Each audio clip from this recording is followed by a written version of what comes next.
Welcome to mission APS-C AEG YouTube channel. আজি আপোনালোকৰ কাৰণে লৈ আহিছোঁ এপিএসসি অৰ্থাৎ আসাম পাব্লিক সাৰ্ভিস কমিশনৰ ফালৰ পৰা অহা এটা নটিফিকেশ্যন। বিশেষকৈ এপিএসসি যোৱা কিছুদিন আগত junior engineer civil mechanical electrical আৰু কেমিকেলৰ যথেষ্ট সংখ্যক post under public health engineering ডিপাৰ্টমেণ্টত উলিয়াইছিলে আৰু সেই মৰ্মে তেওঁলোকে জুন মাহত এক্সাম শ্বেডিউল কৰিছিল, কিন্তু যিহেতু সেইটো সময়ত ফ্লাডৰ কণ্ডিশ্যন হৈ থকাৰ কাৰণে এক্সামটো কেঞ্চেল কৰা হৈছিলে।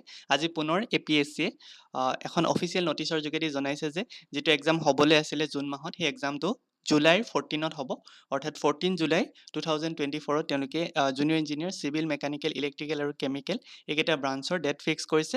আৰু মেইনলি দুটা ছাবজেক্টৰ ওপৰতে হ'ব, প্ৰথমটো জেনেৰেল ষ্টাডিজ আৰু দ্বিতীয়টো হৈছে ব্ৰাঞ্চ। চ' যিসকল কেণ্ডিডেটে এপ্লাই কৰিছিলে তেওঁলোকে নিজৰ নিজৰ নামসমূহ 9 জুলাইৰ পৰা চাব পাৰিব, ৱেবছাইটত আপলোড কৰি দিব।